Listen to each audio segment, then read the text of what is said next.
छोटा सा तुच्छ अहंकार अज्ञान की आड़ में अपने आप को महान बना लेता है और इसकी उपस्थिति सूक्ष्म देह में होती है और बुद्धि के साथ में ये लगे रहता है। बुद्धि को कलुषित बना करके, बुद्धि को भौतिकता में डुबाने के बाद में ये अपने अस्तित्व को बनाए रखता है। ये चाहता है कि बुद्धि निरंतर कलुषित रहे, यानी कि भौतिकता में ही डूबे रहे, जिससे कि इसका अपना अस्तित्व बना रहे। ये अहंकार उस जोंक के समान है जो कि विषय वासनाओं से चिपक जाता है, भौतिक वस्तुओं से चिपक जाता है, मैं शरीर हूं की भावना से चिपक जाता है और कब चिपका इसका पता नहीं लगता है। ये अपने आप को निरंतर सुरक्षित ही रखना चाहता है। जंगल में जाते ना, जहाँ जो नमी वाले जो जंगल हैं वहाँ जोंक बहुत मिलते हैं।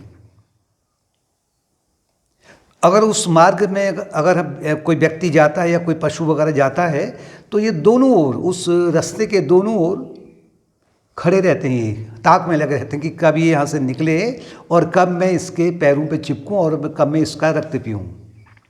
और जैसे व्यक्ति या कोई पशु उधर से निकलता है तो ये चुपके से उसकी फुर्ती से उसके पैरों में चिपक जाते हैं और चिपकने के बाद में उसको नहीं पता लगता है कि ये कहाँ चिपका हुआ है और अपना रक्त पी करके अपना काम कर लेता है।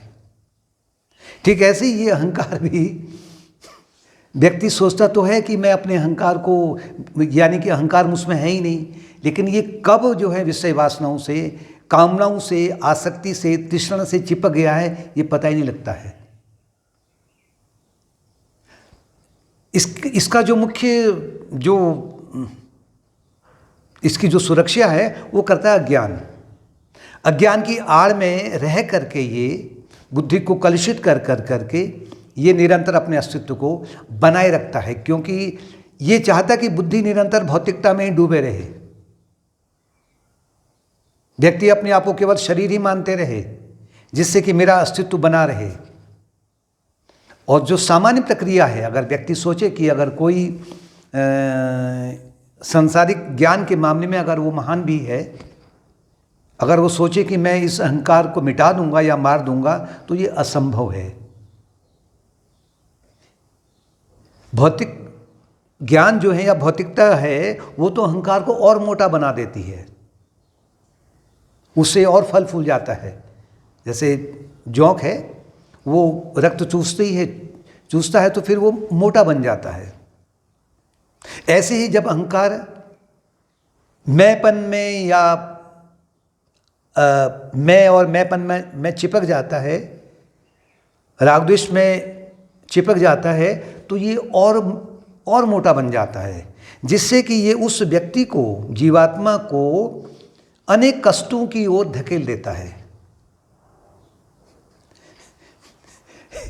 इसको मिटाने के लिए सामान्य बुद्धि की आवश्यकता नहीं होती है। सामान्य बुद्धि इसको नहीं मिटा सकती है, क्योंकि इसमें फिसलन बहुत ज़्यादा है, फिसलता बहुत ज़्यादा है। ये जोंक जल्दी से हाथ में नहीं आता है, एकदम फिसल जाता है।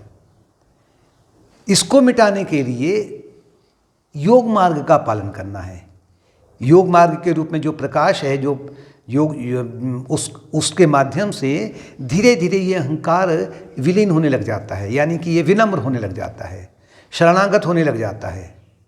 जैसे भक्ति मार्ग में शरणागति कहते हैं, उसके माध्यम से ये शरणागत हो जाता है, तो फिर यही फिर अहंकार उसके लिए लाभदायक बन जाता है।